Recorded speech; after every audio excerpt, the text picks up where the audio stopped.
On est à Bully-les-Mines, pas très loin d'Arras, à côté de Lille, pour découvrir cette usine toute neuve à côté d'Arras qui a été inaugurée il y a quelques temps. Bonjour Geoffroy Blondel. Oui, bonjour. Cette usine, elle sort de terre, elle fabrique des couches bio, des couches naturelles. Vous en sortez combien ? Aujourd'hui, on sort environ 200 000 couches par jour, soit l'équivalent de un camion toutes les 4 heures. Ça veut dire que toutes les secondes, j'ai des couches qui sortent comme du popcorn. On va aller voir ça dans un instant. Ça fait beaucoup de bruit là-bas, donc on ne peut pas se parler à côté de la machine. Cette machine, elle est incroyable. Elle est conçue spécialement pour vous.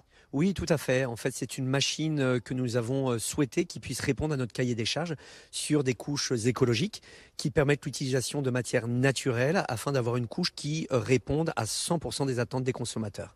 La couche écologique Made in France, c'est encore un marché à conquérir. Il y a quoi, 10% du marché ?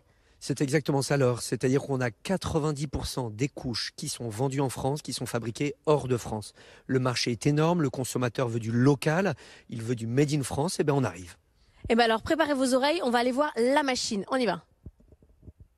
Alors avant d'aller voir la fabrication de la couche Nature Opéra, là on est dans la salle des matières un peu. Oui, tout à fait, la salle des matières premières, 14 ingrédients qui composent une couche. Et là, devant nous, on a des grands sacs. Qu'est-ce qu'il y a dedans ? Alors à l'intérieur de ces sacs, vous pouvez avoir de la cellulose de bois, donc c'est de la fibre de bois naturelle issue des forêts gérées durablement, labellisée FSC.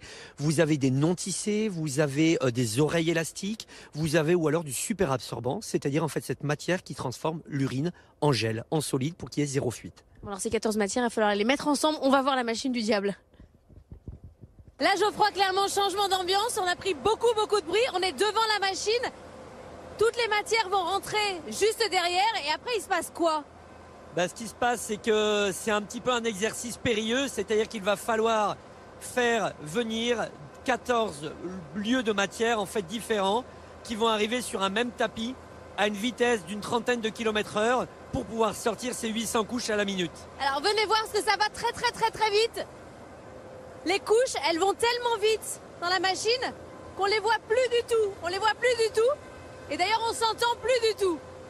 On va essayer d'aller voir la sortie là-bas. Cette grande machine, c'est comme un grand boyau qui arrive. Et à la fin, on arrive à cette fameuse fabrication de couches. C'est hypnotique de voir toutes ces couches qui sortent derrière nous. Là, il y en a combien qui sortent par minute ? Alors là, on est à 800 couches à la minute. Et c'est vrai qu'il y a un côté vraiment magique parce qu'on voit cet énorme ensemble de métal, plus de 180 moteurs indépendants qui vont travailler ensemble au même rythme ou alors à des rythmes différents mais avec une finalité, toutes les couches arrivent au bon endroit et de bonnes couches de qualité. Parfois il y a des plantages. Indéniablement, il y a toujours ce qu'on appelle un taux de gage qui est autour de quelques pourcents, mais ça c'est les aléas en fait de l'industrie. C'est très automatisé mais il y a quand même du personnel. Ici tout le monde est polyvalent. Oui, tout le monde est polyvalent, c'est-à-dire que quelqu'un qui peut travailler sur la machine peut se retrouver en bout de ligne pour la mise en palette des produits finis. Alors on va aller voir les palettes.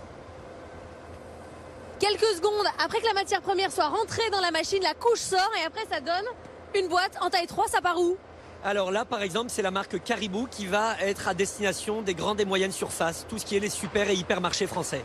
Vous y croyez vraiment de réussir à concurrencer Pampers, à prendre sa place dans le cœur des maternités, des hôpitaux un peu partout en France ? Bien évidemment, il y a encore trop peu de couches qui sont fabriquées en France. Plus de 90% sont fabriquées hors de France. Il y a une place pour des marques comme Tidou en réseau bio, ou Caribou en GMS, ou Libellis en pharmacie. C'est une évidence, le consommateur est prêt à accueillir les couches qui soient locales, de bonne qualité et accessibles.